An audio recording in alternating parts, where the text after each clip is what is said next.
ஒரு ஊரில் ஒரு புகழ்பெற்ற பத்திரிகையாளர் இருந்தார். அவர் ஒரு நாள் திடீர்னு இறந்து போயிட்டார். அதுக்கப்புறம் நேராக சொர்க்கத்துக்கு போனார். சொர்க்கத்தின் வாசலில் நின்றுக்கிட்டு இருந்த ஒருத்தர் அவரை தடுத்தார். இதை பாரு, ஏற்கனவே இங்கே 12 பத்திரிகையாளர்கள் இருக்கிறாங்க, அவங்களுக்கே இங்கே வேலை இல்லை. அதுக்கு என்ன காரணம்னா, சொர்க்கத்தில் திடுக்கிடும் செய்திகள்லாம் ஒன்றும் கிடையாது. அப்படி என்ன இருக்க போகுது? இங்கே எல்லாம் அது ஒழுங்காக நடந்துக்கிட்டு இருக்கோம். எல்லாம் ஒழுங்காக நடந்தால் பத்திரிகைகளுக்கு சுவாரஸ்யமான கொலை கொள்ளை தீ வைப்பு இது மாதிரி எதுவும் இங்கே இல்லை. ஏற்கனவே இங்கே இருக்கிறவங்க எல்லோரும் மரத்தடியில் உட்காந்துக்கிட்டு தியானம் பண்ணிகிட்டு இருக்கிறாங்க. அந்த ஒரே செய்தி தான் தினமும் இங்கே வந்துக்கிட்டு இருக்குது. அதை படிக்கிறதுக்கே இங்கே ஆள் கிடையாது. அதனால் நான் என்ன சொல்கிறேன்னா, நீ பேசாமல் நரகத்துக்கே போயிடு. அங்கே எவ்வளவோ நிகழ்ச்சிகள் நடந்துக்கிட்டு இருக்கு. அங்கே தான் அதிகமான பத்திரிகையாளர்கள் தேவைப்படுறாங்க. அங்கே உனக்கு நிறைய வேலை இருக்கும்.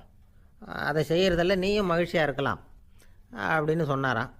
அங்கே அந்த சொர்க்கத்தின் வாசலில் நின்றுக்கிட்டு இருந்தவர். இந்த பத்திரிகையாளர் அங்கேயே நின்று கொஞ்சம் யோசனை பண்ணார்.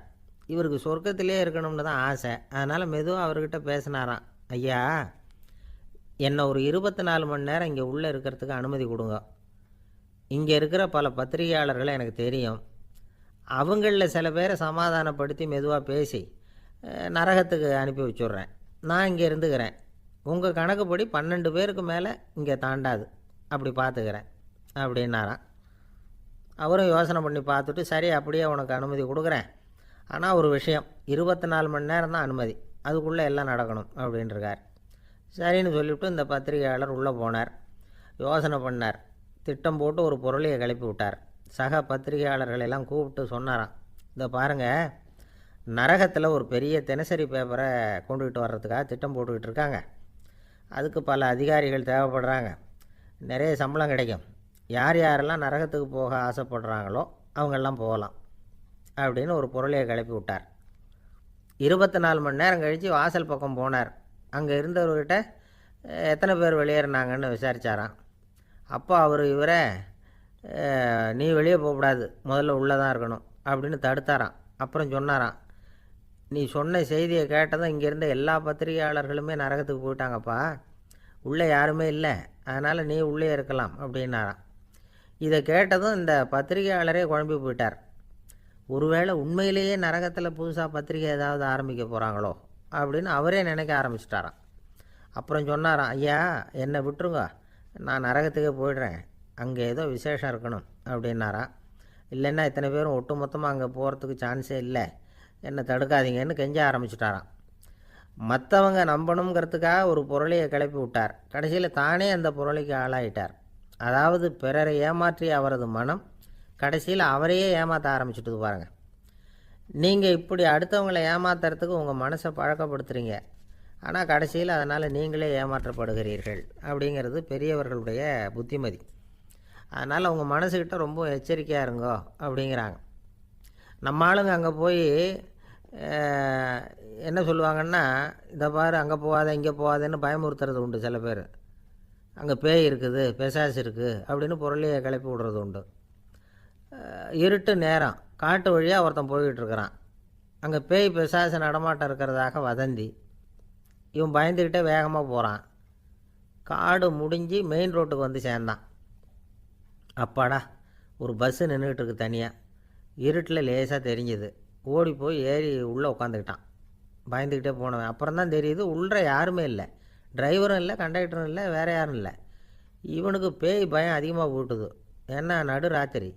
இந்த நேரம் பார்த்து அந்த பஸ்ஸு தானே நகர ஆரம்பிச்சுதான். இவனுக்கு இன்னும் பயம் அதிகமாக போட்டுது. ஏன்னா டிரைவர் சீட்டு காலியாக இருக்குது, பஸ்ஸு நகருது. இவன் உடம்பு பூரா நடுங்க ஆரம்பிச்சுட்டுது. வீல்னு கத்தலாமான்னு பார்த்தான். அந்த நேரம் பார்த்து அவன் தோளில் ஒரு கை விழுந்துதான். திடுக்கிட்டு திரும்பி பார்த்துருக்குறான். அங்கே டிரைவர் நிற்கிறார். அவர் சொன்னாராம், ஏன்பா ஏற்கனவே பஸ்ஸு பிரேக் டவுன், நாங்கள்லாம் பின்னாடி இறங்கி நின்று தள்ளிகிட்டு இருக்கிறோம், நீ மட்டும் ஜாலியாக ஏறி உக்காந்துக்கிட்டியா, இறங்கி வந்து தள்ளுப்பா அப்படின்னாராம். இருட்டை கண்டா பயம் உண்டாவதே அது ஏன்? இப்படி ஒரு கேள்வியை ஒரு பெரியவர்கிட்ட கேட்டாங்க. அதுக்கு அவர் பதில் சொல்கிறார், மனிதனுடைய ஆதிகால வாழ்க்கையில் தொற்றி கொண்ட பயம் இது வேரூன்றி இருக்குது, இன்னமும் போகலை. 50,000 வருஷங்களுக்கு முன்னாடி மனுஷன் குகைகளில் வாழ்ந்தான். பகலில் பயம் இருக்காது, ராத்திரியில் மிருகங்கள் தாக்கும் கொல்லும், நிம்மதியாக தூங்கக்கூட முடியாது. அதனால் இந்த மனுஷனுக்கு இரவுன்னா மரணம் பயம் அப்படின்னு பழகி போச்சு. மனிதர்களுடைய எல்லா மனசையும் சேர்த்து மொத்தமாக ஒரு மனசு உண்டு. மனிதர்களுடைய நினைவு இந்த மொத்த மனசில் பதிஞ்சிருக்கு, பரவுது. இந்த மொத்த மனசில் இருட்டு பற்றிய பயம் பதிந்து நீடிக்குது அப்படிங்கிறார் அவர். இந்த காலத்தில் இரவை பகலாக்கிறதுக்கு எவ்வளோ விளக்குகள்லாம் வந்தாச்சு. ராத்திரியிலேயும் மிருகங்கள் தாக்குங்கிற நிலைமை இல்லை. பாதுகாப்பான வீடுகள் விலங்குகளும் விலகி போயிட்டு, விலங்குகள்லாம் விலகி போயிட்டுது, வீடுகளும் பாதுகாப்பாக இருக்குது. சரி, இருந்தாலும் அந்த பழங்கால பயம் இருட்டு பயம் இன்னமும் மனுஷனை விட்டு போகலை. இன்னொரு விஷயம் என்னென்னா, இருட்டிலேருந்து வெளிச்சத்துக்கு வராத மனிதர்களும் இன்றைக்கி அதிகம். ஒரு ஆள் ஆற்றுக்கு மீன் பிடிக்கிறதுக்காக போனான், இன்னும் விடியல. அதுக்குள்ளே வலையை எடுத்துகிட்டு கிளம்பி போயிட்டான். வெளிச்சம் வர்றதுக்கு முன்னாடியே போய் சேர்ந்துட்டான். விடிகிற வரைக்கும் என்ன பண்ணுறது, சும்மா கரையிலே உட்காந்து காலாட்டிகிட்டு இருக்கிறான். காலில் ஏதோ ஒரு சின்ன மூட்டை தட்டுப்பட்டுது. இருட்டில் அது என்னன்னு சரியாக தெரியல. மூட்டைக்குள்ளே சின்ன சின்ன கல்லாக நிறைஞ்சி இருக்குது. சும்மா பொழுது போகணுமேங்கிறதுக்காக இவன் அந்த மூட்டைக்குள்ளே இருந்து ஒவ்வொரு கல்லாக எடுத்து ஆற்றுல வீசிக்கிட்டு இருக்கிறான். விடிகிற வரைக்கும் வேறு வேலை இல்லைங்கிறதுனால எப்படி செஞ்சுக்கிட்டே உட்காந்துருக்கிறான். கிழக்க மெதுவாக வெளிச்சம் தெரிய ஆரம்பிச்சிது. பொழுது விடியறதுக்கான அறிகுறி. இதுக்குள்ளே அந்த மூட்டையில் இருந்த எல்லா கல்லையும் எடுத்து வீசி எறிஞ்சுட்டான். கடைசியாக ஒரே ஒரு கல் மட்டும்தான் கையில் பாக்கி இருந்தது. வெளிச்சம் வந்ததும் அந்த கல்லை பார்த்தான், அப்படியே திகைச்சு போயிட்டான். அடடா, இது வரைக்கும் தெரியாமல் தப்பு பண்ணிட்டோமே அப்படின்னு நினச்சான். ஏன் தெரியுமா, அவன் கையில் இருந்தது வெறும் கல் இல்லை, விலை வசந்த ரத்தன கல். அது இருட்டில் என்னென்னு புரியாததுனால மூட்டையில் இருந்த எல்லா ரத்தன கல்லையும் ஆற்றுல வீசி எறிஞ்சிருக்கிறான். இப்போ அவனுக்கு அழுகையே வந்துடும் போல இருந்தது. வாழ்க்கையை வசதி ஆக்கிக்கிறதுக்கான வாய்ப்பு அவனுக்கு இருந்தது. இருந்தாலும் இருட்டில் அதை இழந்துட்டான். அந்த வகையில் அவனுக்கு கொஞ்சம் அதிர்ஷ்டம் இருந்திருக்குது. அதாவது ஏதோ ஒரு வகையில் இருந்திருக்குது. அதனால தான் அந்த கடைசி கல்லை எரியறதுக்குள்ளே வெளிச்சம் வந்துட்டுது. பல பேருக்கு அந்த அளவு கூட அதிர்ஷ்டம் வர்றதில்லை. எல்லாத்தையும் வீசினதுக்கு அப்புறம் தான் வெளிச்சம் வரும். என்னென்னு விவரம் தெரியாமலே எழுந்திரிச்சு வந்துடுவாங்க. வாழ்க்கைங்கிறது ஒரு பெரிய புதையல். அதை புரிஞ்சிக்காமல் மனுஷன் அதை வீசி எரிஞ்சிக்கிட்டு இருக்கான் அப்படிங்கிறது தான் பெரியவங்க கருத்து. சில பேருக்கு புரிஞ்சுக்கிற நேரம் வரும், அதுக்குள்ளே வாழ்நாள்லாம் ஓடி போயிருக்கும். அதுக்கப்புறம் என்ன பண்ணுறது? நம்மால் ஒருத்தன் கையில் ஒரு சின்ன பையோடு வந்துக்கிட்டு இருந்தான். பைய உள்ள ஏகப்பட்ட நகைகள் ரத்தன கல் எல்லாம் இருக்குது. வந்துக்கிட்டு இருந்தவன் திடீர்னு அந்த பையை அப்படியே ஒரு குளத்தில் வீசி எறிஞ்சுட்டான். மகான்கள் தான் இப்படி பற்று இல்லாமல் இருப்பாங்க. என்னங்க இது, விலை மதிப்புள்ள அந்த பையை இப்படி குளத்தில் வீசி எறிஞ்சுட்டீங்களே, இதுக்கு என்ன அர்த்தம் அப்படின்னு கேட்டார் அவன் கூட வந்தவர். அவன் மெதுவாக இவர் காதோட காதாக சொல்கிறான். ஒரு போலீஸ்காரர் பின்னாடி வந்துக்கிட்டு இருக்கிறார், அவர் போனதுக்கப்புறம் இதை எடுத்துக்குவேன் அப்படிங்கிறான். நம்மக்கிட்ட ஒருத்தன் தப்பாக நடந்துக்கிட்டானா உடனே நாம் என்ன செய்வோம்? கையை ஓங்கிட்டு அவனை அடிக்க போவோம். நாம் அவங்ககிட்ட அவனை விட ஒருபடி மேலே தப்பாக நடந்துக்குவோம். ஆனால் பெரியவங்கள்லாம் அப்படி நடந்துக்கிறது இல்லை. இன்னா செய்தாரை ஒருத்தல் அவர் நாண நன்னயம் செய்து விடல் அப்படின்னு வள்ளுவர் சொல்லியிருக்கார் இல்லையா? அதுக்கு தகுந்த மாதிரி நடந்துக்குவாங்க. பாயசித் விஸ்தாமிங்கிறவர் ஒரு பெரிய ஞானி. அவர் ஒரு நாள் ராத்திரி ரொம்ப நேரம் மசூதியில் இருந்துட்டு வீட்டுக்கு திரும்பி வந்துக்கிட்டு இருக்கிறார். வழியில் ஒரு குடிகாரன், அவன் கையில் ஒரு இசைக்கருவி, அதை கண்ணா பின்னான்னு மீட்டிக்கிட்டு வாய்க்கு வந்தபடியே என்னத்தையோ பாட்டுன்னு நினச்சிக்கிட்டு பாடிக்கிட்டு அவன் பாட்டுக்கு கிடக்கிறான் வழியில். அதோடு இருந்தாலும் பரவாயில்ல, அந்த பக்கமாக வழியில் போகிறவங்க வர்றவங்களையெல்லாம் பார்த்து கண்ணா பின்னான்னு திட்டிக்கிட்டு இருக்கிறான், ரொம்ப வளர்க்குறான். பாயசீத் பிஸ்தாமிங்கிற அந்த பெரியவர் அந்த வழியாக போகிறார். அவனை பார்க்குறார். அவனுடைய நிலைமையை பார்த்துட்டு பரிதாபப்படுறார். ஏன்பா இது மாதிரிலாம் நடந்துக்கிற, இப்படி நடக்கலாமா அப்படின்னு ஏதோ கொஞ்சம் புத்திமதி சொல்கிறதுக்கு ஆரம்பித்தார். அவனுக்கு கோபம் வந்துட்டுது. கையில் வச்சுருந்த வாத்திய கருவி அதால் ஓங்கி அந்த பெரியவர் தலையில் ஒரு அடி கொடுத்தான். இரத்த காயம் ஏற்பட்டு போச்சு. அவன் கையில் இருந்த இசைக்கருவியும் அடித்த வேகத்தில் ரெண்டாக உடஞ்சி போச்சு. அவ்வளோ வேகமாக அடிச்சிருக்கான். இவ்வளவு தூரத்துக்கு நடந்து போச்சுல்ல, அந்த மாபெரும் ஞானி வாயை திறந்து ஒரு வார்த்தை கூட பேசலை. பேசாமல் தலையை பிடிச்சிக்கிட்டு அவர் பாட்டுக்கு போயிட்டார். மறுநாள் அந்த பெரியவர் என்ன பண்ணார் தெரியுமா? கொஞ்சம் இனிப்பு பண்டங்கள், கொஞ்சம் பணம், இது ரெண்டையும் ஒரு ஆள் மூலமாக அனுப்பி வச்சார் அந்த குடிகாரனுக்கு. அவனுக்கு ஒன்றும் புரியல. என்ன விவரம்னு விசாரித்தான். வந்த ஆள் ஒரு கடுதாசியை நீட்டினான்.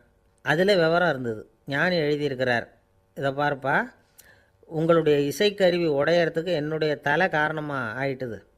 அதுக்காக நான் ரொம்ப வருத்தப்படுறேன். அதுக்காக தான் பணம் அனுப்பி வச்சுருக்கேன். வேறு புதுசாக ஒரு இசைக்கருவி வாங்கிக்கோ. அப்புறம் இன்னொரு விஷயம், நேற்றுக்கு ராத்திரி என்கிட்ட ஏகப்பட்ட கசப்பான வார்த்தைகளை வந்து பேசினேன்.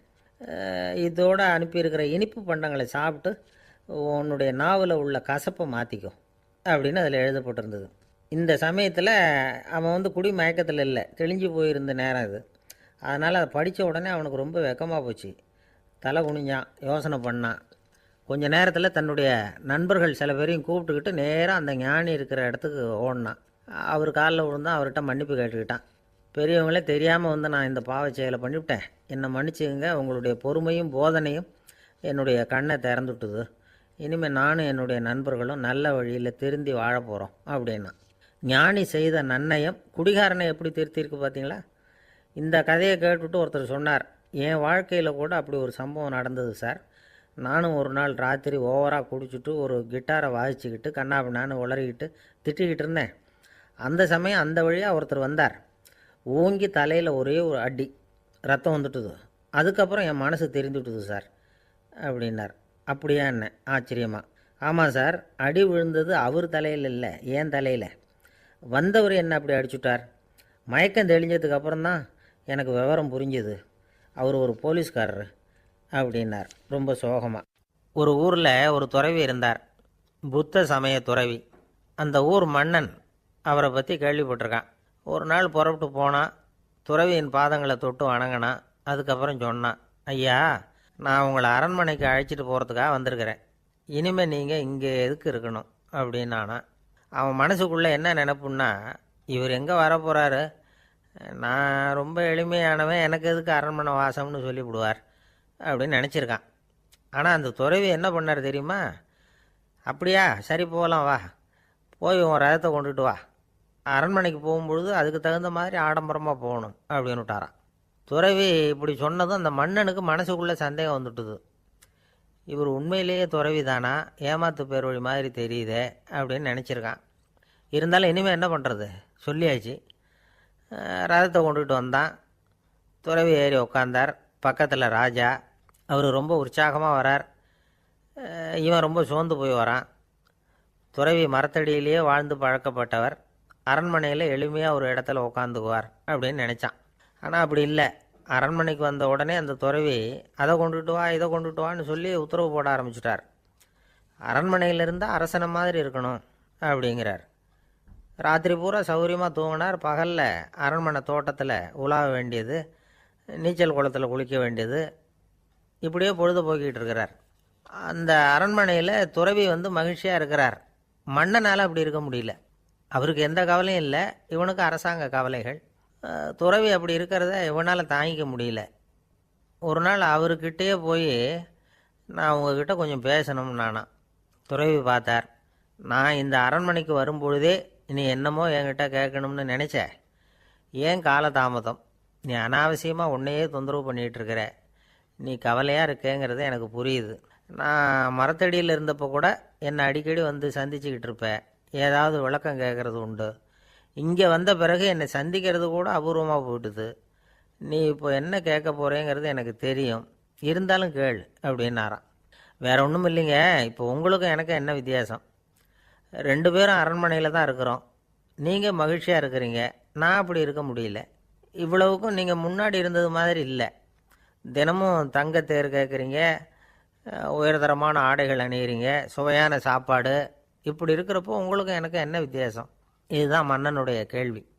இதுக்கு பதில் சொல்கிறேன், என் கூட புறப்பட்டு வா, இந்த நகரத்துக்கு வெளியில் போவோம் அப்படின்னு சொல்லி அரசனை கூப்பிட்டுக்கிட்டு ஊர் எல்லைக்கு வந்து சேர்ந்தார் துறவி.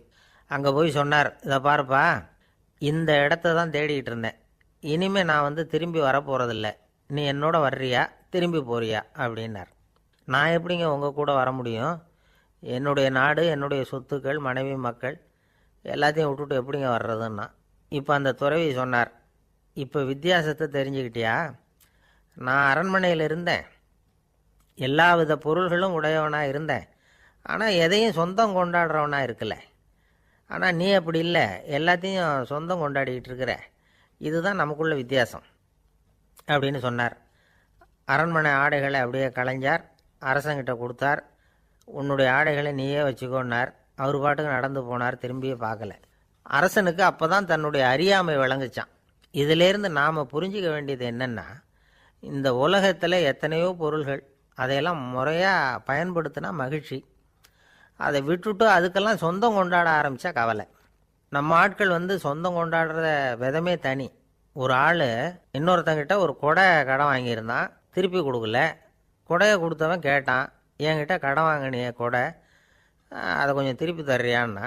அது உனக்கு இப்போ அவசரமாக தேவைப்படுதா அப்படின்னு கேட்டான் இவன். எனக்கு தேவைப்படலை, அந்த கொடையை நான் யாருக்கிட்ட வாங்கியிருந்தேனோ அவனுக்கு இப்போ அது அவசரமாக தேவைப்படுது அப்படின்னானான் அந்த ஆள். அந்த ஆளுக்கு பேச தெரியாது, அவர்கிட்ட கொஞ்சம் எச்சரிக்கையாக நடந்துக்கோ அப்படின்னு சொல்கிறது உண்டு. அப்படின்னா என்ன அர்த்தம்? அவர் இன்னமும் குழந்தையாகவே இருக்கிறாரு, இன்னும் பேச்சு வரலன்னு அர்த்தம்? அப்படி இல்லை, அவருக்கு நாகரிகமாக பேச தெரியலன்னு அர்த்தம். பேசுறதுங்கிறது மனுஷனால் மட்டுமே முடியக்கூடிய ஒரு காரியம். அப்படி இருந்தும் அதோட பெருமையை அவன் இன்னமும் சரியாக புரிஞ்சிக்கலைன்னு தான் சொல்லணும். அதனால தான் அவன் அளவுக்கு அதிகமாக வார்த்தைகளை கொட்டி போடுறான். அதுக்கப்புறம் அதையெல்லாம் திருப்பி அள்ள முடியாமல் கிடந்து கஷ்டப்படுறான். கொட்டின வார்த்தையை அள்ள முடியுமா? ஒருத்தரை இன்னைக்கு பார்த்து முட்டாள்னு திட்டி போடுறீங்க, நாளைக்கு மறுபடியும் அவர்கிட்ட போய் நேத்திக்கு உன்னை முட்டாள்னு சொல்லிவிட்டேன், அந்த வார்த்தையை திருப்பி கொடு, வாங்கிட்டு போயிடுறேன் அப்படின்னு நான் சொல்ல முடியும்? அவன் கோபக்காரனாக இருந்தால் நேத்திக்கு அதை வேறு விதமாக உங்களுக்கு திருப்பி கொடுத்துருப்பான். உலகத்தில் எவ்வளவோ ஜீவராசிகள் இருக்குது, அதுக்கெல்லாம் வாய் இருக்குது. அந்த வாயெல்லாம் எதுக்கு உபயோகம்? சாப்பிட்றதுக்காக. ஆனால் நமக்கு இருக்கிற வாய் சாப்பிட்றதுக்காக மட்டும் இல்லை, பேசுகிறதுக்காகவும் தான். பேச முடியலன்னா வாய் இருந்தால் கூட அது வாயில்லா ஜீவன் தான். ஒரு பையனை பார்த்து அது வாய் உள்ள புள்ள பொழைச்சிக்கும் அப்படின்னா மற்ற பையன்களுக்கெல்லாம் முகத்தில் வாயே இல்லைன்னு அர்த்தம்? அப்படி இல்லை, அந்த பையன் கொஞ்சம் கெட்டிக்காரத்தனமாக பேசுவான்னு அர்த்தம். அதனால் எப்படி பேசணும் அப்படிங்கிறத நாம் முக்கியமாக தெரிஞ்சுக்கணும். இதுக்கு 8 விதமான குறிப்புகளை நம்ம பெரியவங்க சொல்லியிருக்கிறாங்க. பேச்சுக்கு 8 அங்கங்கள் உண்டு அப்படின்னு அவங்க சொல்கிறாங்க. அதெல்லாம் என்னென்ன அப்படின்னா, உண்மை, நன்மை, அன்பு, நிதானம், இனிமை, ஆழம், சமயமறிதல், சபையறிதல். இந்த 8 தன்மையும் பேச்சில் இருக்கணுமா. இதையே கொஞ்சம் விவரமாக சில பேர் போர்டில் எழுதி வச்சுருப்பாங்க. அதாவது எழுத்துலையாவது அதெல்லாம் இருக்கட்டுமே அப்படின்னு நினச்சி நீங்கள் கூட சில இடங்களில் இதை பார்த்துருக்கலாம். அதாவது உண்மையே பேசுக, நன்மையே பேசுக, அன்பாக பேசுக, நிதானமாக பேசுக, இனிமையாக பேசுக, ஆழமுடையதாக பேசுக, சமயமறிந்து பேசுக, சபையறிந்து பேசுக, இப்படி எழுதி வச்சுருப்பாங்க. இந்த 8 அம்சமும் சரியாக பொருந்தி இருந்தால் தான் அது பேச்சு. மற்றதெல்லாம் பேச்சாகிடாது. பேச்சு ஒரு சிறந்த கலை. எல்லாத்தையும் விட பேசாமல் இருந்தும் பழகணும், அது ரொம்ப முக்கியம். உண்மையே பேசணும். சத்தியத்துக்கு மதிப்பு கொடுக்குறவங்கள தான் சரித்திரம் மதிக்கும். உண்மை பேசினா மட்டும் போதாது, அந்த உண்மையில் நன்மை கலந்துருக்கணும். கொலைகாரனுக்கு பயந்துக்கிட்டு ஒருத்தன் உங்கள் வீட்டுக்குள்ளே ஒளிஞ்சிருக்கிறான். அந்த முரட்டை ஆசாமி கையில் அறிவாளோடு அவன் இங்கே வந்தானான்னு உங்ககிட்ட கேட்குறான்னு வச்சுங்க. உண்மை தான் உயர்வு தரும் அப்படின்னு நினச்சிக்கிட்டு, ஆமாம் உள்ளே தான் இருக்கிறான், அடுப்பங்கரையில் குதிருக்கு பின்னாடி உட்காந்துருக்கிறான், போய் பிடிச்சிட்டு போங்க அப்படின்னு நான் சொல்லுவீங்க? அது நன்மை இல்லாத உண்மை. அதனால் பிரயோஜனம் கிடையாது. அதே மாதிரி உங்கள் பேச்சில் அன்பு இருக்கணும், நிதானம் இருக்கணும், இனிமை இருக்கணும், சிந்தித்து பேசணும். சமயம் அறிந்து பேசுகிறதும் முக்கியம். அதை பற்றி நமக்கு வேறு யாரும் சொல்லிக் கொடுக்க வேண்டியதில்லை. எந்த நேரத்தில் யாருக்கிட்ட எப்படி பேசினா காரியம் நடக்கும் அப்படிங்கிறது நமக்கு நல்லா தெரியும். அது கைவந்த கலை. அவையறிந்து பேசுகிற திறமை பேச்சாளர்களுக்கு ரொம்ப அவசியம். அது இல்லைன்னா நிலைமை பரிதாபமாயிடும். ஒரு பேச்சாளர் ரொம்ப மும்முரமாக பேசிக்கிட்டே இருந்தாராம். ரொம்ப நேரம் நிறுத்தவே இல்லை, பேசிக்கிட்டே இருக்கிறார். சபையில் இருந்தவங்களாம் ஒவ்வொருத்தராக எழுந்திரிச்சு போய்கிட்டே இருக்கிறாங்க. கடைசியில் 2 பேர் தான் அக்கறையாக பேசுகிறவரை கவனிச்சிக்கிட்டு உட்காந்துருந்தாங்களாம். மேடையில் பேசிக்கிட்டு இருந்தவர் அவங்கள பார்த்து சொன்னாராம், எனக்கு கூட்டம் முக்கியம் இல்லை, எவ்வளவு பேர் என் பேச்சை கேட்குறாங்க அப்படிங்கிறது முக்கியம் இல்லை. நீங்கள் 2 பேராவது ஊக்கமாக என்னை கவனிச்சிக்கிட்டு உட்காந்துருக்குறீங்க, அது போதும். உங்களுக்காகவே நான் பேசிக்கிட்டு இருக்கிறேன் அப்படின்னார். இதை கேட்டதும் உட்காந்துருந்த 2 பேரில் ஒருத்தர் எழுந்திரிச்சு, அப்படி இல்லைங்க, நாங்கள் 2 பேரும் நீங்கள் பேசி முடித்த உடனே தொடர்ந்து பேச வேண்டிய ஆளுங்க, அதுக்காக தான் காத்துக்கிட்டு இருக்கிறோம், சீக்கிரம் முடிங்க அப்படின்னாங்களாம். இன்பம் துன்பம் இது 2ம் சேர்ந்தது தான் வாழ்க்கை. இது எல்லாரும் சொல்லிகிட்டு இருக்கிற ஒரு உண்மை. அது சரி, இது 2ம் வர்றதுக்கு என்ன காரணம்? துறவி ஒருத்தர் யோசித்து பார்த்துருக்கார். இன்ப துன்பம் தோன்றுவதற்கு முக்கியமாக 6 காரணங்கள் உண்டு அப்படிங்கிறார் அவர். அது என்னங்கிறத நாமளும் தெரிஞ்சு வச்சுக்குவோமே. இப்போ முதல் காரணம் சுயநலம். ஒரு தாயார் தன்னுடைய சுயநலம் கருதி தன்னுடைய மகன் இன்பமாக இருக்கணும்னு ஆசைப்படுறாங்க. மகனும் அப்படியே ஆசைப்படுறான். அதனால் தாயாரின் இன்ப துன்பங்களை பார்த்துட்டு மகனும் இன்ப துன்பம் அடையிறான். அந்த அம்மாவுக்கும் அதே நிலைமை தான். ரெண்டாவது காரணம் உறவு. நான் துறவியான பிறகு கூட உறவுங்கிற காரணத்தினால தான் தாயாருடைய சுக துக்கங்களை கண்டு நானும் சுக துக்கம் அடைகிறேன். என் தாயாருடைய நிலைமையும் இதுதான் அப்படிங்கிறார் ஒரு துறவி. மூணாவது காரணம் என்னென்னா அறிமுகம். எனக்கு அறிமுகமான ஒருத்தரை ரயில் நிலையத்தில் சந்திக்கிறேன். அவர் தன்னுடைய பணப்பையை எங்கேயோ தொலைச்சி விட்டு வருத்தப்பட்டுக்கிட்டு இருக்கிறார். நானும் வருத்தப்படுறேன். அந்த சமயத்தில் யாரோ ஒருத்தர் இதுதானே அவங்க பணப்பை அப்படின்னு சொல்லி கொண்டாந்து நீட்டுறார். பணப்பையை தொலைச்சவர் சந்தோஷப்படுறார், நானும் சந்தோஷப்படுறேன். இது அந்த துறவி சொல்கிற அனுபவம். நாலாவது காரணம் என்னென்னா கருணை. எனக்கு முன்னே பின்ன தெரியாத ஒருத்தனை யாரோ ஒருத்தன் அடித்து காயப்படுத்தி போடுறான். கருணை காரணமாக நான் அதுக்காக துக்கப்படுறேன். அஞ்சாவது காரணம் எதையும் நம்புறது. ஒரு பசுமாட்டை ஒரு முரணை அடிச்சிக்கிட்டு இருக்கிறான் அப்படின்னு ஒருத்தர் வந்து நம்மகிட்ட சொல்கிறாருன்னு வைங்க, உடனே நான் துக்கப்படுறேன். இன்னொருத்தர் வந்து அந்த முரணனை போலீஸ்காரங்க பிடிச்சிட்டு போயிட்டாங்கன்னு சொல்லி சொல்கிறார், நான் உடனே சந்தோஷப்படுறேன். மூணாவதாக ஒருத்தர் வந்து முதல் 2 பேரும் சொன்னது பொய்யுங்கிறார். அப்போ நான் இன்ப துன்பம் ரெண்டுமே இல்லாமல் நிம்மதியாக இருக்கிறேன். இது ஒரு விதம். அடுத்தது 6வது காரணம் என்னென்னா தன்மயமாகுதல். ஒரு நாவல் படிச்சுக்கிட்டு இருக்கிறோம், அதில் வர்ற பாத்திரங்களோடு நாம் ஒன்றி போயிடுறோம். அதில் வர்ற பாத்திரங்கள் சிரிச்சுதுன்னா நாமளும் சிரிக்கிறோம், அது அழுதுன்னா நாமளும் அழறோம். அதெல்லாம் வந்து அந்த துறவி சொல்கிற அனுபவ உண்மைகள். இன்ப துன்பம் இது ரெண்டும் தோன்றுவதற்கு சுயநலம், உறவு, அறிமுகம், கருணை, எதையும் நம்புறது, தன்மயமாகிறது, இது எல்லாம் தான் முக்கிய காரணம் அப்படின்னு அவர் சொல்கிறார்.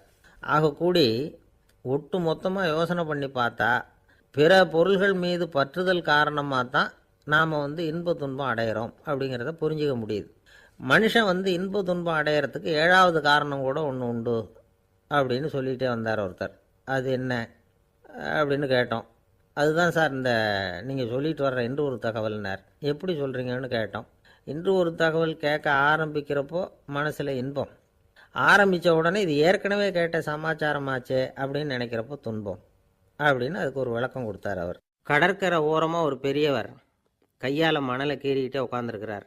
என்னத்தையும் தேடிட்டு இருக்கிறது மாதிரி தெரிஞ்சுது. மெதுவாக கிட்டத்தில் போய் என்னத்தை தேடிட்டு இருக்கிறீங்க அப்படின்னு கேட்டோம். அவர் சாவகாசமாக நிமிர்ந்து பார்த்து நிம்மதியை தேடிட்டு இருக்கிறேன்னார். நாங்கள் ஒரு மாதிரி ஆகிட்டோம். இருந்தாலும் சமாளிச்சுக்கிட்டு, சார் மணலில் வந்து கிழிஞ்சல் தான் கிடைக்கும், நிம்மதி கிடைக்காது அப்படின்னோம். சரி, இன்றைக்கி வசமாக நம்மகிட்ட ஒரு ஆள் மாட்டிக்கிட்டார் அப்படின்னு நினச்சி அவர் பக்கமாக போய் உட்காந்துக்கிட்டு கதை சொல்ல ஆரம்பிச்சிட்டோம். ஒரு பெரிய மன்னர் இருந்தார். அவருக்கு எல்லா வசதியும் இருந்தது. இருந்தாலும் ஒரே ஒரு குறை. அது என்னென்னா நிம்மதி இல்லைங்கிற குறை. அரண்மனையில் தினமும் கலை நிகழ்ச்சி, நாட்டியம் எல்லாம் நடந்துக்கிட்டு தான் இருந்தது. இருந்தாலும் நிம்மதி இல்லை. சரி, நிம்மதி எங்கே கிடைக்கும் அப்படின்னு தேட ஆரம்பித்தார். உடனே அதுக்கான முயற்சிகளில் தீவிரமாக இறங்கினார். நாட்டில் உள்ள தத்துவ மேதைகளெல்லாம் கூப்பிட்டுக்கிட்டு வர சொன்னார். எல்லோரும் வந்து சேர்ந்தாங்க. அவங்கள பார்த்து நிம்மதி எங்கே இருக்குது அப்படின்னு விசாரித்தார். அவங்களுக்கு அது தெரிஞ்சால் ஏன் இப்படி ராஜா முன்னாடி வந்து நின்றுட்டு இருக்க போகிறாங்க? ராஜாவோட கேள்விக்கு ஒவ்வொருத்தரும் ஒவ்வொரு மாதிரி விளக்கம் கொடுக்க ஆரம்பிச்சிட்டாங்க. எந்த பதிலும் ராஜாவுக்கு திருப்தி அளிக்கக்கூடிய அளவுக்கு இல்லை. சரி, போயிட்டு வாங்கன்னு சொல்லி அவங்களெல்லாம் அனுப்பி வச்சுட்டார்.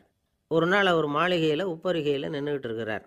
அந்த சமயத்தில் தெருவில் ஒரு பிச்சைக்காரன் ரொம்ப உல்லாசமாக பாட்டு பாடிக்கிட்டே போய்கிட்டு இருக்கிறான். குரலில் ஒரு சந்தோஷம், நடையில் ஒரு மிடுக்கு.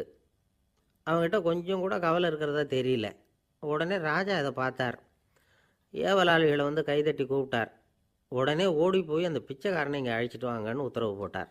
இவங்க உடனே ஓடி போய் அவனை கூப்பிட்டாங்க. அரண்மனைக்கு வாழ்ந்தாங்க. அவன் வரல. அரண்மனைக்குள்ளே அடி எடுத்து வைக்க மாட்டேன்னு சொல்லிவிட்டான். ராஜா கிட்ட வந்து விஷயத்தை சொன்னாங்க. அவருக்கு ரொம்ப ஆச்சரியம், இப்படி ஒரு ஆள் இருக்கிறானா அப்படின்னு. சரி, அவன் என்ன தான் சொல்கிறான் அப்படின்னு விசாரித்தார். இவங்க மறுபடியும் தெருவுக்கு போய் கேட்டாங்க. என்னை பார்க்கணும்னா ராஜா விருப்பப்பட்டார்னா அவரை வேணும்னா இங்கே வர சொல்லுங்க அப்படின்னு சொல்லிவிட்டான். அதை வந்து ராஜா கிட்ட சொன்னாங்க. அவருக்கு கோபம் வரல. இவ்வளவு சுதந்திர உணர்வோடு இருக்கிறவன் சாதாரண ஆளாக இருக்க முடியாது அப்படின்னு நினச்சார். உடனே கிடுகிடுன்னு இறங்கி தெருவுக்கு வந்தார். பிச்சைக்காரங்கிட்ட போனார். நீ கவலைப்படாமல் சந்தோஷமாக பாடிக்கிட்டு போறியே, அது எப்படி முடியுது உன்னால் அப்படின்னு கேட்டார். ஏன் அப்படி கேட்குறீங்கன்னு அவன், அதுக்கு இல்லை, எனக்கு அரண்மனையில் எவ்வளவோ சுகபோகங்கள்லாம் இருக்குது, இருந்தாலும் நிம்மதி இல்லை. இது ஏன்னு எனக்கு தெரியல. இந்த தேசத்தில் உள்ள அறிஞர்களை எல்லாம் கூப்பிட்டு கேட்டு பார்த்துட்டேன், அவங்களுக்கும் தெரியல. உன்னை கேட்டால் தெரியும்னு நினச்சேன், அதனால தான் சந்திக்கிறதுக்கு ஆசைப்பட்டேன். ஆனால் நீ வரமாட்டேன்னு விட்டியே அப்படின்னார். பிச்சைக்காரன் கடகடன்னு சிரிக்க ஆரம்பிச்சிட்டான். மகிழ்ச்சிக்கும் உங்களுக்கும் தடையாக இருக்கிறது இந்த மாளிகை தான். இதை விட்டுட்டு வெளியில் வந்துட்டா நிம்மதி தேடிட்டு வந்துடும்னா. நான் அரசன், எனக்குன்னு கடமைகள் இருக்குது, அதையெல்லாம் விட்டுட்டு எப்படி வர முடியும்னார் ராஜா. ரெண்டும் ஒரே நேரத்தில் கிடைக்கணுங்கிறது முடியாத காரியம். உங்கள் சுகபோகத்துக்கு விலையாக தான் உங்கள் நிம்மதியை கொடுத்துக்கிட்டு இருக்கிறீங்க. என்ன பாருங்க, என்கிட்ட எதுவும் இல்லை, அதனால் எதுவும் போயிடுமோங்கிற பயமும் இல்லை, நிம்மதியாக இருக்கிறேன் அப்படின்னா அவன்.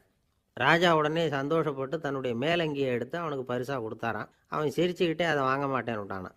இதை நீங்கள் எனக்கு கொடுக்கறதுனால எந்த பயனும் இல்லை, அதே நேரத்தில் அதை வாங்கிக்கிட்டேன்னா அடுத்த வினாடியிலேருந்து அதை எப்படி காப்பாற்றுறதுங்கிற கவலை எனக்கு வந்து சேர்ந்துடும், அப்புறம் தூக்கம் வராது, நிம்மதி போயிடும் அப்படின்னானா. சொல்லிவிட்டு அவன் பாட்டுக்கு சந்தோஷமாக பாடிக்கிட்டே போயிட்டான். நிம்மதி எங்கே இருக்குங்கிறதையும் ராஜா தெரிஞ்சுக்கிட்டார். அந்த இடத்துக்கு தன்னால் போக முடியாதுங்கிறதையும் அவர் புரிஞ்சுக்கிட்டார். இப்படி இந்த கதையை அந்த கடற்கரையில் மணலை கீறிக்கிட்டே உட்காந்துருந்தார அந்த பெரியவர்கிட்ட சொல்லி முடித்தோம். அவர் முகத்தில் ஒரு தெளிவு தெரிஞ்சுது. எங்களை நிமிர்ந்து பார்த்தார். ரொம்ப நன்றிங்க, இப்போ எனக்கு தெரிஞ்சு போச்சு, நிம்மதி வேணும்னா அதுக்கு என்ன பண்ணணும்னு இப்போ நல்லா புரிஞ்சுக்கிட்டேன் அப்படின்னார். என்ன புரிஞ்சுக்கிட்டீங்கன்னு கேட்டோம். இனிமேல் இந்த பக்கம் வந்தால் உங்கள் கண்ணில் படாத இடமா பார்த்து உட்காரணும்னு புரிஞ்சுக்கிட்டேன் அப்படின்னார். இன்றைக்கு பல பேர் உயில் எழுதி வைக்கிறாங்கல்ல. இந்த உயில்னா என்ன?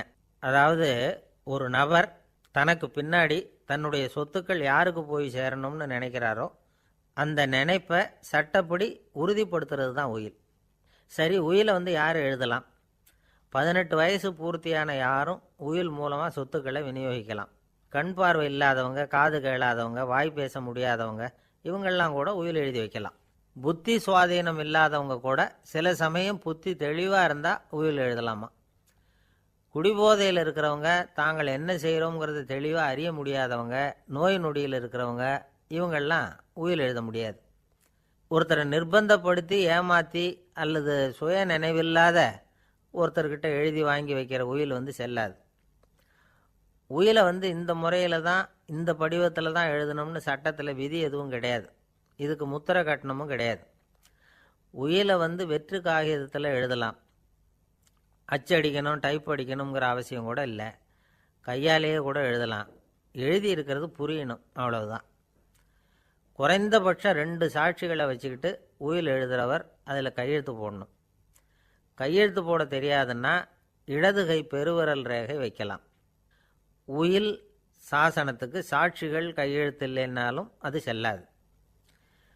அப்புறம் ப்ரிவிலேஜ்டு வில் அப்படின்னு இருக்கு, அதுக்கு மட்டும் சாட்சிகள் தேவையில்லை. அது என்னென்னா, இந்த விமானப்படை, கப்பல் படை அல்லது யுத்தத்தில் பணிபுரியும் நபர்கள் அவங்கெல்லாம் இருக்கிறாங்க இல்லையா, அப்படிப்பட்டவங்க எழுதுகிற உயில் அது. அதுக்கு சில விசேஷ சலுகைகள் உண்டு. ஒருத்தர் முதல்ல ஒரு உயில் எழுதி வைக்கிறார், அதுக்கப்புறம் மனசு மாறி போகுது, அது வேணாம்னு நினைக்கிறார், ரத்து செஞ்சுடலாம். அதுக்கப்புறம் வேறு உயிலும் எழுதலாம். உயிரோடு இருக்கிற வரைக்கும் எத்தனை தடவை வேணும்னாலும் உயில் எழுதலாம்.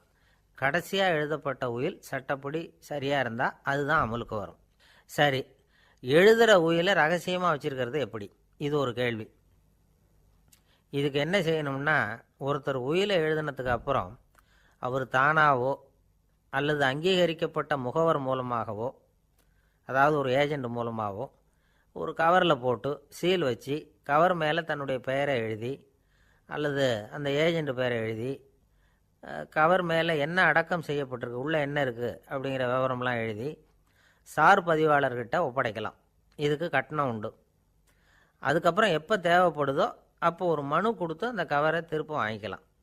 இப்போ எழுதுகிற உயிலை இவ்வளவு நாளுக்குள்ளே பதிவு செய்யணுங்கிற கால வரையறை உண்டா அப்படின்னு ஒரு கேள்வி வரலாம் இல்லையா? எப்போ வேணும்னாலும் பதிவு செய்யலாம். நம்மால் ஒருத்தர் ஒரு நாள் ரொம்ப அவசரமாக வந்தார். இந்த உயில் எழுதுறது சம்பந்தமாக பூரா விவரமும் எனக்கு உடனே தெரியணும்னார். நான் உடனே அவரை வக்கீல் ஒருத்தர்கிட்ட அழைச்சிட்டு போனேன். இவர் அவர்கிட்ட எல்லா விவரமும் கேட்டு தெரிஞ்சுக்கிட்டார்.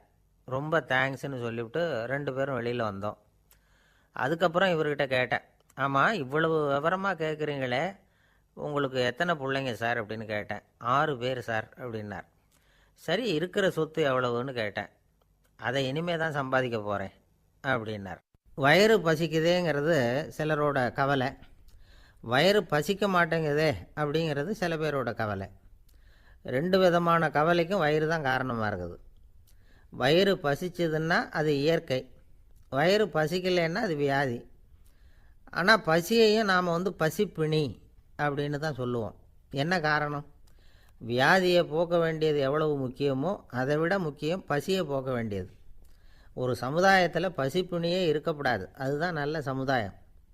பசியை போக்கணும்னா சாப்பாடு போடணும், பசியின்மையை போக்கணும்னா வைத்தியம்தான் பண்ணணும். இது சம்பந்தமாக எவ்வளவோ ஆராய்ச்சிகள் நடக்குது, நிறைய மருந்து கண்டுபிடிச்சிருக்கிறாங்க. நம்ம உடம்புல பசியை தூண்டக்கூடிய பகுதி எது, இதை முதல்ல தெரிஞ்சுக்கணும் இல்லையா? நாம் சாப்பிட்ற ஆகாரம் செரிக்கிறதுக்கு எது காரணம் தெரியுமா? நம்ம மூளையோட பின்பகுதி தான் அதுக்கு காரணமாக இருக்குதாம். மூளையின் பின்பகுதியில் நரம்பு செல்களால் ஆன 2 வகையான ஆரக்சின்கள் தான் பசியை உண்டாக்குது அப்படின்னு கண்டுபிடிச்சிருக்கிறாங்க. 2 ஆய்வாளர்கள் இதை கண்டுபிடிச்சிருக்காங்க. அவங்க 2 பேரும் டெக்சாஸ் பல்கலைக்கழகத்தில் ஹார்வர்டு ஹக்ஸ் மருத்துவ கல்வி நிலையத்தில் பணிபுரிகிறவங்களாம். உண்பது தேவைங்கிறது உணரப்படும் போது மூளையின் அந்த குறிப்பிட்ட பகுதி ஆரக்சின் அப்படிங்கிற ஹார்மோன்களை சுரக்கும். அது பசி உணர்வை தூண்டும் அப்படிங்கிறது தான் அந்த ஆய்வாளர்களின் கண்டுபிடிப்பு. இந்த ஆரக்சின் வேறு சில உயிரினங்கள்லேயும் உண்டு. இப்போ எலிகளில் கூட இது இருக்குது. அதனால் எலிகளை வச்சு இது சம்மந்தமாக ஆராய்ச்சி பண்ணாங்க. எலிகள் உடம்பில் ஆரக்சினை செலுத்தி பார்த்தாங்க. உடனே என்னாச்சு தெரியுமா? அந்த எலியெல்லாம் பசியால் துடிக்க ஆரம்பிச்சுட்டுது. எதையாவது தின்னு பசியை தீர்த்தா போதுங்கிற அளவுக்கு அந்த எலிகள்லாம் அல்லாட ஆரம்பிச்சுட்டுது. இயல்பாக சாதாரணமாக அந்த எலிகள் எவ்வளவு சாப்பிடுமோ அது மாதிரி 8 முதல் 10 மடங்கு அதிகமான ஆகாரத்தை 1 மணி நேரத்துக்குள்ளே சாப்பிட்டு தீர்த்துட்டு தான். சில எலிகளின் மூளையில் இந்த ஆரக்சின் அளவை கட்டுப்படுத்தி பார்த்துருக்குறாங்க. உடனே என்னாச்சு தெரியுமா? அதெல்லாம் சாப்பாட்டை கண்டா முகத்தை திருப்பிட்டு போக ஆரம்பிச்சுட்டு தான். அந்த எலிகளுக்கு பசி எடுக்கலையா. இந்த ஆராய்ச்சியின் அடிப்படையில் பசியை எடுக்காமல் இருக்கிற மனிதர்களுக்கும் பசியை தூண்ட முடியும் அப்படின்னு சொல்லி ஆராய்ச்சியாளர்கள் தெரிவிச்சிருக்கிறாங்க. ஆக ஆரக்சின் தான் பசிக்கு காரணம்ங்கிறது தெரிஞ்சு போச்சு. சரி, இந்த ஆரக்சின் அப்படின்னா என்ன? அது ஒரு கிரேக்க சொல். அதுக்கு பசின்னு அர்த்தம். நம்ம ஆளுங்களுக்கெல்லாம் பசியை தூண்டுறதுக்கு மருந்து தேவையில்லை, பசியை குறைக்கிறதுக்கு தான் மருந்து தேவை. ஒரு அம்மா டாக்டரை தேடி வந்தாங்களாம். டாக்டர், எங்கள் வீட்டுக்காரருக்கு திடீர்னு அகோர பசி, நிறைய சமைச்சு போடுறேன், அவ்வளவையும் சாப்பிட்டுட்டு கீழே கிடக்கிற குப்பை கூலங்களையும் எடுத்து சாப்பிட ஆரம்பிச்சுட்றார், என்னன்னு கவனித்து பாருங்கள் அப்படின்னாங்களாம். எவ்வளோ நாளாக அப்படி இருக்குதுன்னு கேட்டிருக்காரு டாக்டர். 1 வாரமாக அப்படி இருக்குதுன்னாங்களாம். இவ்வளவு நாளாக ஏன் சும்மா இருந்தீங்க? ஆரம்பத்திலே இங்கே அழைச்சிட்டு வர வேண்டியது தானே அப்படின்னாரான் டாக்டர். அது ஒன்றும் இல்லை டாக்டர், வீடு பூரா சுத்தமாகட்டுமேன்னு பார்த்துக்கிட்டு இருந்தேன் அப்படின்னாங்களாம் அந்த அம்மா. உங்கள் மேலே எனக்கு அளவு கடந்த அன்பு அப்படின்னு யாராவது சொன்னால் அதை அலட்சியமாக நினச்சிடக்கூடாது. அது கொஞ்சம் சீரியஸான விஷயம். அளவுக்கு மிஞ்சினா எதுவுமே இடைஞ்சல் தானே. அன்பும் அப்படி தான். அன்பு அதிகமாக இருந்தால் அது எப்படி கெடுதல் பண்ணும் அப்படிங்கிற சந்தேகம் உங்களுக்கு வரலாம். தசரதன் கதை என்னாச்சு? கைகேயி மேலே வச்சு அளவு கடந்த அன்பு. ராமன் காட்டுக்கு போகிறாப்புல ஆகிட்டுதில்ல. தசரதன் எப்பேற்பட்ட அரசன்? விஸ்வாமித்திரர் சொல்கிறார், என்ன மாதிரி முனிவர்களுக்கும் தேவர்களுக்கும் ஏதாவது கஷ்டம் வந்தால் முதல்ல முருகன்கிட்ட போவோம், அப்புறம் பரமசிவனை போய் பார்ப்போம், அதுக்கப்புறம் திருமால்கிட்ட போவோம், அப்புறம் பிரம்மன் இந்திரன் இவங்களெல்லாம் போய் பார்ப்போம், இவங்களாலையெல்லாம் முடியலன்னா கடைசியில் அயோத்திக்கு வருவோங்கிறார். உன்னை விட்டால் வேறு கதி உண்டோ அப்படின்னு தசரதனை பார்த்து விஸ்வாமித்திரரே சொல்கிறார். அப்பேற்பட்ட அரசன் தசரதன் கைகேயி காலில் விழறான். உன் பாதங்களை தொட்டு கெஞ்சி கேட்டுக்கிறேன், ராமனை காட்டுக்கு அனுப்பாதேங்கிறான். தசரதனுடைய இந்த நிலைமைக்கு என்ன காரணம்? அவன் கைகேயி மேலே வச்ச அளவு கடந்த அன்பு தான் காரணம். இப்போ சொல்லுங்கள், அன்பாக இருந்தாலும் அது அளவுக்கு மீறி போனால் கெடுதல் பண்ணுமா பண்ணாதா? அது மட்டும் இல்லை, அளவு கடந்த அன்பு நீதிக்கும் நியாயத்துக்கும் புறம்பான காரியங்களையும் செய்ய வச்சிரும். தசரதன் மிகச்சிறந்த நீதிமான், தர்மத்துக்கு விரோதமாக ஒரு காரியமும் செய்யாதவன். அப்பேற்பட்டவன் தன்னுடைய மனைவியை பார்த்து என்ன சொல்கிறான் தெரியுமா? உனக்காக நான் என்ன செய்யணும்னு சொல்லு, செய்கிறேன். ஒரு குற்றமும் செய்யாத ஒருத்தனை கொல்லணுமா கொல்றேன். மரண தண்டனை விதிக்கப்பட்ட ஒருத்தனை விடுதலை செய்ய சொல்கிறியா செய்கிறேன். எந்த பிச்சைக்காரனையாவது கோடீஸ்வரனாக சொல்கிறியா ஆக்கிறேன், அல்லது கோடீஸ்வரனை பிச்சைக்காரன் ஆக்கணுமா ஆக்கிறேன் அப்படிங்கிறான். நீதிக்கு விரோதமான இந்த பாவங்களை செய்யறதுக்கு அப்பேற்பட்ட அரசன் எப்படி துணிஞ்சான்? மனைவி பேரில் வச்ச அளவு கடந்த அன்பு தான் காரணம். திரிசூலம், வஜ்ராயுதம், வாள் இதுகளால் தாக்கப்பட்டால் கூட அதையெல்லாம் கொஞ்சம் கூட லட்சியம் பண்ணாத ஒருத்தன் காமதேவனுடைய மலர் அம்புகள் தாக்குனா அதை அவனால் தாக்கு பிடிக்க முடியல, விழுந்துடுறான். காமதேவனுக்கு உள்ள மகிமையே அதுதாங்கிறார் துளசிதாசர். அதனால தான் பெரியவங்கள்லாம் என்ன சொல்கிறாங்கன்னா, எதையும் அளவுக்கு மீறி செய்யாதேங்கிறாங்க. அப்பா அம்மா மனைவி மக்கள் எல்லார் பேர்லேயும் அன்பு அவசியம்தான்.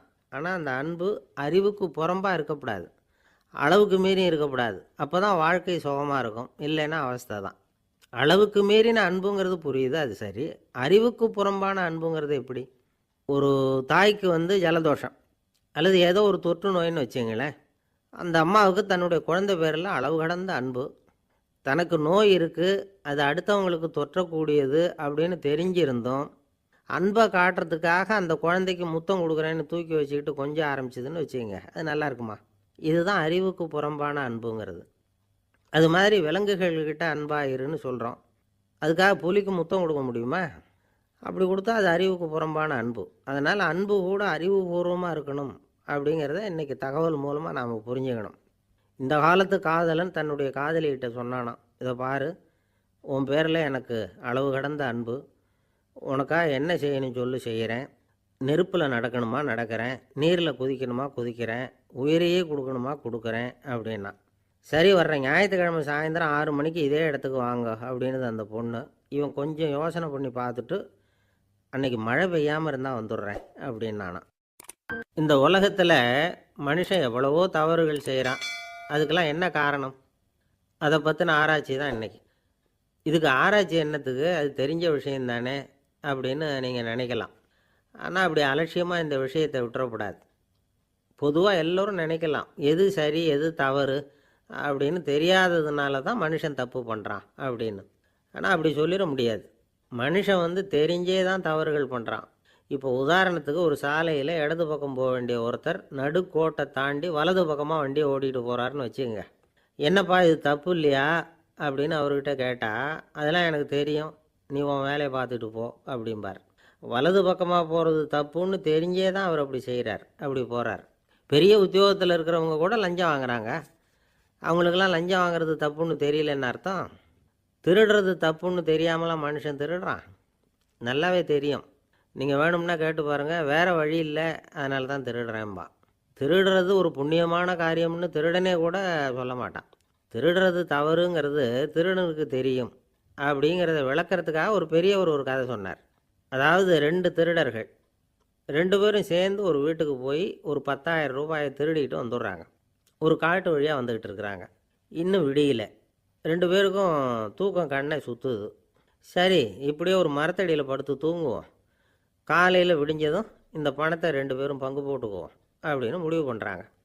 அதே மாதிரி படுத்து தூங்குறாங்க. நடு ராத்திரியில் ஒரு திருடன் முழிச்சிக்கிறான். விடிகிற வரைக்கும் காத்துக்கிட்டு இருந்தால் 5,000 ரூபா தான் கிடைக்கும், இப்போவே கம்பி நீட்டினா 10,000 ரூபா கிடைக்கும் அப்படின்னு யோசித்து பார்த்துட்டு ஒரு முடிவுக்கு வந்தான். மெதுவாக அந்த 10,000த்தையும் சுருட்டிக்கிட்டு அடுத்தவனுக்கு தெரியாமல் ஓடி போயிட்டான். விடியுது. அடுத்தவன் எழுந்திரிச்சு பார்க்குறான். பணத்தையும் காணலை, பாகஸ்தனையும் காணலை. இந்த திருடன் அந்த திருடனை திட்டுறான், திருட்டு பய, அயோக்கிய பய, இப்படி அநியாயமாக கிளப்பிட்டு போட்டானே அப்படிங்கிறான். இதிலேருந்து என்ன தெரியுது?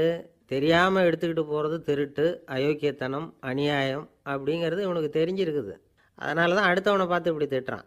அதனால் தெரியாததுனால மனுஷன் தவறு பண்ணுறான்னு சொல்கிறது சரியில்லை. அப்படின்னா மனுஷன் பண்ணுற தவறுகளுக்கு உண்மையான காரணம் தான் என்ன? இதே சந்தேகம் அர்ஜுனனுக்கும் வந்துதான். அதனால தான் அவன் பகவானை பார்த்து கேட்குறான், மனுஷன் தன் விருப்பத்துக்கு விரோதமாக ஏதோ ஒரு சக்தியினால் பலாத்காரமாக இழுக்கப்பட்டது மாதிரி பாவம் பண்ணுறானே, அந்த சக்தி என்ன அப்படின்னு கேட்குறான். இதுக்கு பகவான் பதில் சொல்கிறார், காமமும் குரோதமும் தான் அந்த சக்திகள், அதாவது ஆசையும் சினமும். இது 2ம் உன்னுடைய எதிரிகள் அப்படிங்கிறத புரிஞ்சுக்கோ அப்படிங்கிறார். இன்னமும் நுணுக்கமாக பார்த்தா காமத்தினுடைய மறு உருவங்கள் தான் குரோதமும் லோபமும். ஆசை நிறைவேறலைன்னா குரோதம், அதாவது கோபம். ஆசை நிறைவேறிட்டதுன்னா லோபம், அதாவது பேராசை. பாவத்தை கண்ட்ரோல் பண்ணணும்னா அதுக்கு மெயின் சுவிட்சு எது அப்படிங்கிறது இப்போ தான் தெரியுது. அதுக்கு மனுஷன் தெரிஞ்சே தான் தவறு பண்ணுறான் அப்படின்னு பேசிக்கிட்டோமே. அதுக்கு ஒரு உதாரணம். ஒரு ஆள் ஹோட்டலில் சாப்பிட போனான். சாப்பிட்டு முடித்தான். எழுந்திரிச்சு முதலாளிகிட்ட பில்லை கொடுத்தான். காசை கொடுக்கல. முதலாளி பணம் கொடுன்னு கேட்டார். இவன் என்கிட்ட பணம் இல்லைன்னா. முதலாளி கொஞ்சம் கூட அலட்டிக்கல. உள்ளே இருந்து ஒரு ஆளை கூப்பிட்டார். இவனை கூப்பிட்டுட்டு போய் இட்லி மாவு ஆட்ட சொல்லுன்னார். இவனும் கவலைப்படாமல் உள்ளே போயிட்டான். அப்போது அழைச்சிட்டு போகிற ஆள் கேட்குறான், ஏன் சார் சாப்பிட்றதுக்கு முன்னாடி காசு இல்லைங்கிறது உங்களுக்கு தெரியாதா அப்படின்னு கேட்குறான். தெரியும், காசு இல்லைங்கிறதும் தெரியும், காசு இல்லாமல் சாப்பிட்டா மாவாட்டணுங்கிறதும் தெரியும் அப்படின்னா அந்த ஆள். அப்படின்னா நீங்கள் உங்கள் வீட்லேயே சாப்பிட்ருக்கலாமே அப்படின்னு கேட்குறான் அவன். அதுக்கு இவர் சொல்கிறாரு, அது எப்படி, அங்கே சாப்பிட்டாலும் நான் இதே வேலையை தானே செய்ய வேண்டியிருக்கும் அப்படின்னாரான். நம்மளை மாதிரி ஒரு ஆசாமி அவன் நம்மளை மாதிரியே கற்பனை பண்ணான். அதாவது நாம் தான் இந்த உலகத்தில் ரொம்பவும் கஷ்டப்படுறோம், மற்றவங்கள்லாம் சந்தோஷமாக இருக்கிறாங்க அப்படின்னு அவன் நினச்சிக்கிட்டான்.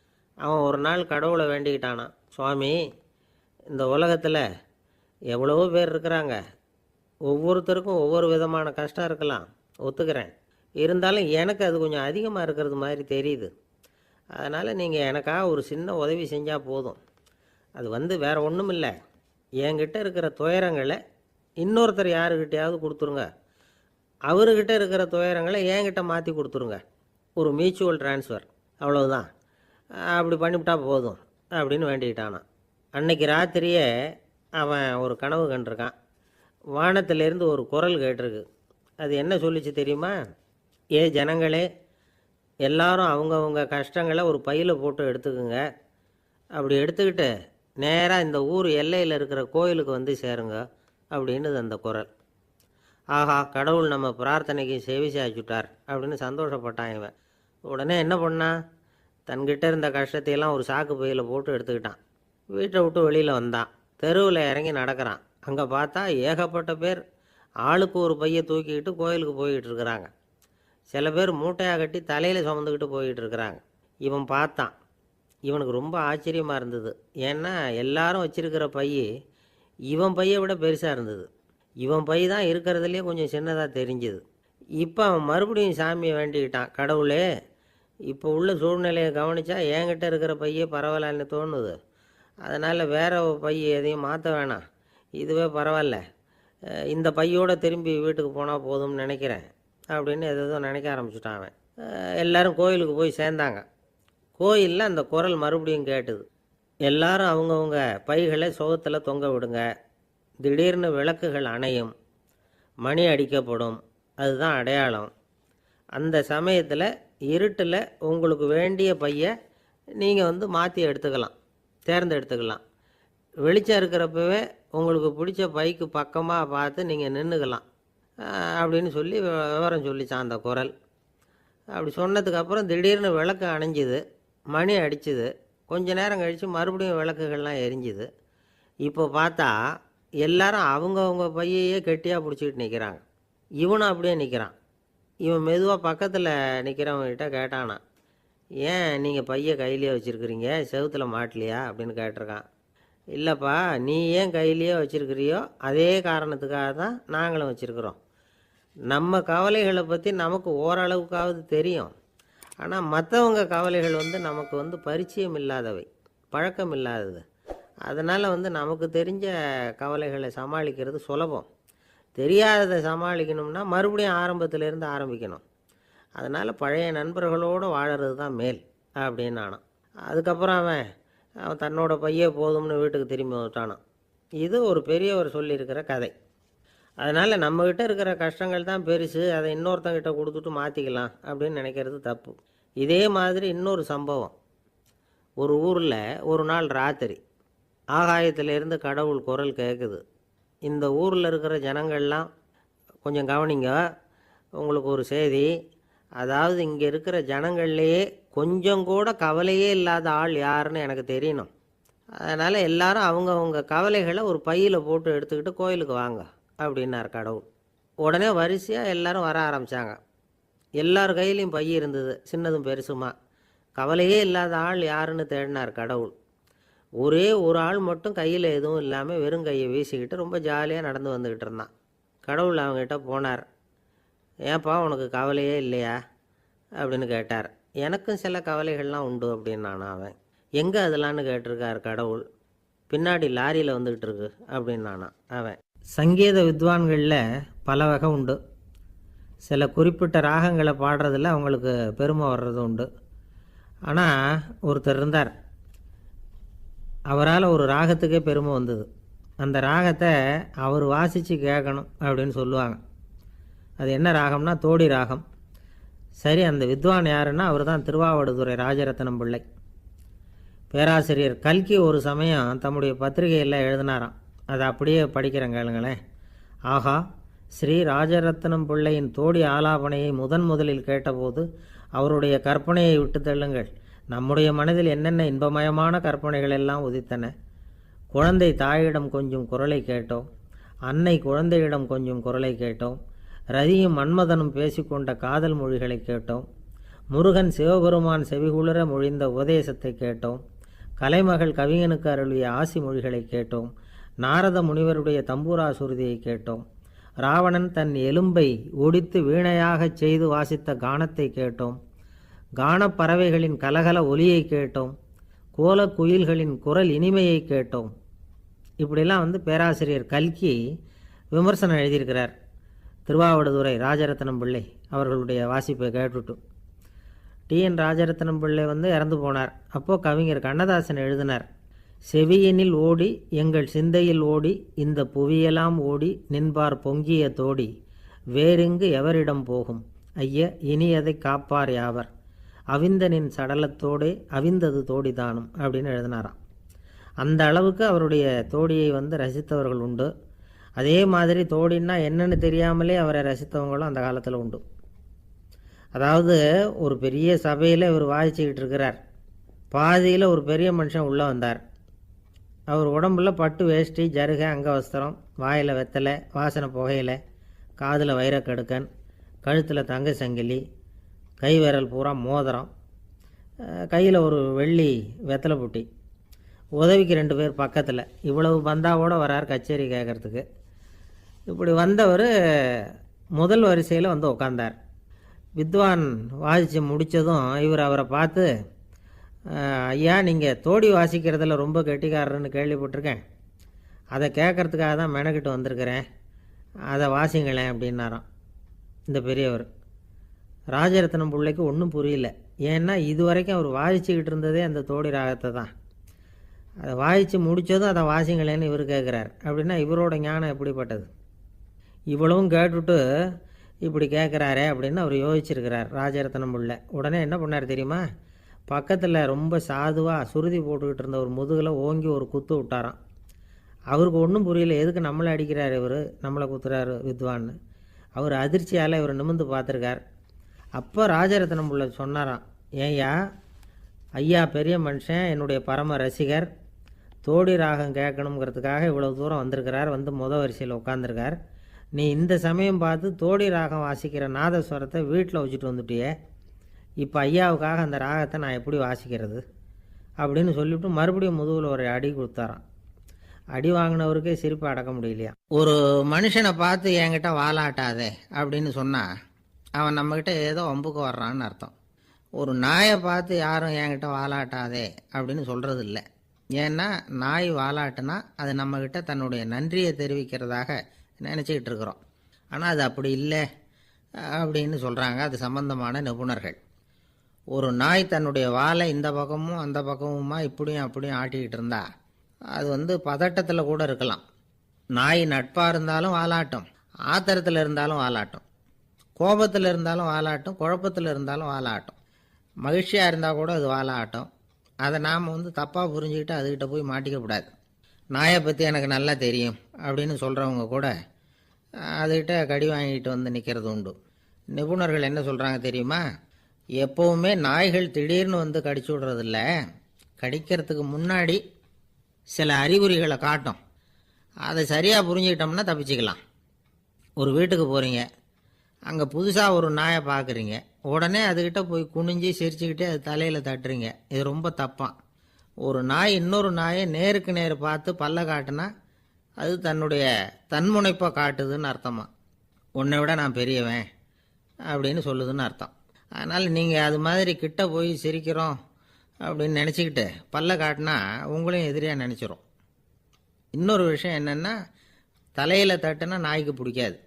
அது தன்னை அடக்கிறதாகவும் அச்சுறுத்துறதாகவும் நினச்சிக்கிட்டு இருக்கும். சரி, அப்படின்னா புதுசாக ஒரு இடத்துல அல்லது வீட்டில் நாய்க்குட்டியை பார்த்தா என்ன பண்ணுறது? நீங்கள் சும்மா இருங்க, அதுவாக கிட்ட வரட்டும். அதுக்கப்புறம் அதுக்கிட்ட கனிவாக பேசுங்க. கன்னம், மார்பு, தோல் இங்கெல்லாம் தட்டலாம், தப்பு இல்லையா? தலையில் தான் தட்டப்படாதான். ஒரு நாய் வந்து உங்களை நோக்கி ஓடி வருது, நீங்களும் ஓடுனா அது துரத்த ஆரம்பிச்சிடும். அசையாமல் சில மாதிரி நின்றுடுங்க, அது கிட்ட வராது. அதுக்கு ஆர்வம் இல்லாமல் போயிடும். ஒரு தெருவில் சின்ன பிள்ளைங்க நிறைய பேர் விளையாடிக்கிட்டு இருக்கிறாங்க. அப்போ சில நாய்கள் அங்கே ஓடி வருது. எல்லாரும் ஓடினாங்க. அப்படி ஓடுறப்போ ஒரு பையன் கால் தடிக்க கீழே விழுந்துட்டான். என்னாச்சு தெரியுமா? துரத்திட்டு வந்த நாய்கள்லாம் கீழே விழுந்தவன ஒன்றும் செய்யலை, அவன்கிட்டே போகல. ஓடிக்கிட்டு இருந்தாங்கல்ல பசங்க, அவங்கள துரத்திக்கிட்டு அவங்க பின்னாடி ஓடிச்சான். அதுதான் நாய்களுடைய சுபாவம். ஒரு நாய் நம்மளை நேருக்கு நேர் முறைச்சி பார்க்குதுன்னு வச்சுங்க, நாமளும் அதை முறைச்சி பார்க்கக்கூடாது. நாம் வேறு பக்கம் எங்கேயாவது பார்க்க ஆரம்பிச்சிடணும். ஒரு நாய் வந்து கோபமாக இருந்ததுன்னா அதோட வால் வந்து உறுதியாக நேராக நிற்கும். ஒரு நாய் பணிந்து போனால் அல்லது பயந்து போனால் அது தன்னோட வாலை காலுக்கு நடுவில் வச்சுக்கும். ஒரு நாய் நம்மளை பார்த்து பயந்து நிற்கிதுன்னு வச்சுங்க, அதனால் நமக்கு ஆபத்து இல்லைன்னு நினச்சிடக்கூடாது. உங்களை பார்த்துட்டு ஒரு நாய் ஒடுங்குச்சுன்னா நீங்கள் விலகி போயிடணும் அப்படின்னு அது நினைக்குது. நிறைய பேர் பயந்து போன நாயால் கடிபடுறாங்க. இவன் நம்மளை விட பெரிய ஆள், மாட்டிக்கிட்டோம், வேறு வழி இல்லை அப்படிங்கிற நினப்பில் தான் நாய் வந்து கடிக்க ஆரம்பிக்குதான். இதே மாதிரி சங்கிலியால் கட்டி போடப்பட்டிருக்கிற நாயும் ஆபத்தானது தான். தொடர்ந்து கட்டி போட்டிருந்தா காலப்போக்கில் அது ஒரு மாதிரி ஆகிடும். நாய் வந்து குழந்தைகளை கடிக்காது அப்படின்னு சில பேர் சொல்லுவாங்க. அதுவும் ஒரு தவறான நம்பிக்கை. அதனால் சின்ன குழந்தைகளை தனியாக நாயோட விளையாட விடக்கூடாது. ஆகக்கூடி நாயை பற்றி நிறைய விஷயம் புரிஞ்சிக்க வேண்டியிருக்குது. ஒருத்தர் தன்னுடைய நண்பர் வீட்டுக்கு போயிருந்தார். அவசியம் எங்கள் வீட்டில் சாப்பிட்டுட்டு தான் போகணும் அப்படின்னு ரொம்ப அன்பாக சொல்லிவிட்டார். அதை மீற முடியல இவரால். சரின்னு உட்காந்துட்டார். சாப்பாடு போட்டாங்க, சாப்பிட ஆரம்பித்தார். அவங்க வீட்டில் கட்டி போட்டிருந்த நாய்க்குட்டி இவர் சாப்பிட்றத முறைச்சி பார்த்துது. ஏன் இப்படி என்ன இது முறைச்சி பார்க்குது உங்கள் வீட்டு நாய்க்குட்டி அப்படின்னு அவர் கேட்டார். அப்போ அவங்க சொன்னாங்களாம், அதுக்கிட்ட ஒரு கெட்ட பழக்கமுங்க, தன்னோட தட்டில் யார் சாப்பிட்டாலும் அது அப்படி தான் முறைச்சி பார்க்கும் அப்படின்னாரா அவர். அசோக மன்னர் வந்துக்கிட்டு இருக்கார். அவருடைய ஆலோசகர்கள் எல்லாம் பக்கத்தில் வந்துக்கிட்டு இருக்கிறாங்க. அந்த சமயத்தில் எதிரில் ஒரு புத்த பிக்ஷு வர்றார். அசோகர் பார்க்குறார். ஓடி போய் அவர் காலில் விழுந்து வணங்குறார். அசோக மன்னரின் தலை அந்த புத்த துறவியின் பாதத்தில் பட்டுக்கிட்டு இருக்கு. பக்கத்தில் நின்றுக்கிட்டு இருந்த அமைச்சருக்கு இது ரொம்ப சங்கடமாக போச்சு. ரொம்ப வருத்தப்பட்டார். நம்ம அசோக சக்கரவர்த்தி எப்பேற்பட்டவர், அவரோட தலை ஒரு சன்னியாசியின் பாதத்தில் படுறதா அப்படின்னு நினச்சி ரொம்ப கவலைப்பட்டார். அரண்மனைக்கு திரும்பினதும் அமைச்சர் மெதுவாக ஆரம்பித்தார். அரசே, எனக்கு ரொம்ப வருத்தமாக இருக்குது அப்படின்னார். எதுக்குன்னார் மன்னர். அசோக சக்கரவர்த்தியின் தலை, அதாவது அந்த சிரம், ரொம்ப மதிப்புமிக்க ஒன்று. அது வந்து ஒரு சன்னியாசியின் காலில் படலாமா அப்படின்னார். அசோகர் பதில் சொல்லலை, சிரித்தார், போயிட்டார். அதுக்கப்புறம் ஒரு சரியான சந்தர்ப்பத்துக்காக காத்துக்கிட்டு இருந்தார். ஒரு நாள் அமைச்சரை கூப்பிட்டார். எனக்கு 3 தலைகள் வேணும் அப்படின்னார். சொல்லுங்க, கொண்டுகிட்டு வரேன் அப்படின்னார் அமைச்சர். அசோகர் சொன்னார், முதல்ல எனக்கு தேவையானது ஒரு ஆட்டின் தலை, 2வது ஒரு புலியின் தலை, 3வது ஒரு மனிதனின் தலை. இதுதான் அசோகர் கேட்டது. எங்கே இருந்தாலும் கொண்டு வாங்கன்னார். அமைச்சர் புறப்பட்டார். ஆட்டுத்தலை, புலித்தலை கிடச்சிட்டுது. அப்புறமா ஒரு சுடுகாட்டுக்கு போய் ஒரு மனித தலையும் சேகரம் பண்ணிட்டு ராஜாக்கிட்ட வந்துட்டார். அரசே, உங்கள் ஆணைப்படி 3 தலைகளையும் கொண்டு வந்திருக்கிறேன்னார். அசோகர் பார்த்தார். ரொம்ப நல்லது, இப்போ இது 3ஐயும் எடுத்துக்கிட்டு போய் சந்தையில் விற்றுட்டு வாங்க அப்படின்னார். அமைச்சர் அதுகளை எடுத்துக்கிட்டு சந்தைக்கு போனார். முதல்ல ஆட்டுத்தலை நல்ல விலைக்கு விற்று போச்சு. நல்ல விலை கொடுத்து வாங்கிட்டு போட்டாங்க. அடுத்தபடியாக புலி தலையை ஒருத்தர் வாங்கிட்டார். அதை பாடம் பண்ணி வீட்டில் மாட்டி வைக்கலாமே அப்படின்னு நினச்சி அதையும் வாங்கிட்டு போட்டார். மனித தலையை மட்டும் வாங்கிறதுக்கு யாரும் முன் வரலை. எல்லாரும் அதை பார்த்துட்டு விலகி போக ஆரம்பித்தாங்க. அமைச்சர் திரும்பி வந்தார். அரசே, இந்த தலையை மட்டும் யாரும் வாங்க மாட்டேங்கிறாங்க அப்படின்னார். சரி, பரவாயில்ல, இதை வந்து இலவசமாகவே இனாமாவே யாருக்கிட்டையாவது கொடுத்துட்டு வந்துடுங்க அப்படின்னார். அமைச்சர் மறுபடியும் சந்தைக்கு போனார். இதை இலவசமாக தரேன், இதை வாங்கிக்கோங்க அப்படின்னார். அப்பவும் அதை யாரும் வாங்கிக்கிறதுக்கு தயாராக இல்லை. மறுபடியும் திரும்பி வந்து மன்னர்கிட்ட விவரத்தை சொன்னார். இப்போ மன்னர் சொல்கிறார், அமைச்சரே, உயிர் இருக்கிற வரைக்கும் தான் இந்த தலைக்கு மதிப்பு. ஜீவன் போனதுக்கப்புறம் அதோட மதிப்பும் போயிடுது. அதனால் மதிப்பு இருக்கும் பொழுதே பெரியவர்கள் பாதம் பணிந்து அந்த புனிதத்தை பெற்றுக்கொள்ளணும் அப்படின்னார். பணிவுங்கிறது வேற, அடிமைத்தனம்ங்கிறது வேற. பெரியவர்களை பணிவது நமக்கு பெருமை தரக்கூடிய விஷயம். இதை மனசில் வச்சுக்கிட்டு எப்போ காலில் விழணும், எப்போ காலில் விழக்கூடாது அப்படிங்கிறத முடிவு பண்ணிக்கணும். ஒரு சாதாரண ஆள் நடந்து வந்துக்கிட்டு இருந்தார். எதிரில் வந்த ஒரு பெரிய மனுஷன் ஓடி போய் அவர் காலில் விழுந்து தன்னுடைய தலையை அவர் பாதத்தில் கொண்டு போய் வச்சார். கொஞ்ச நேரம் கழித்து எழுந்திரிச்சு வந்துட்டார். வந்த பிறகு இவரை கேட்டேன், ஏன் திடீர்னு ஓடி போய் அந்த ஆள் காலில் விழுந்தீங்க?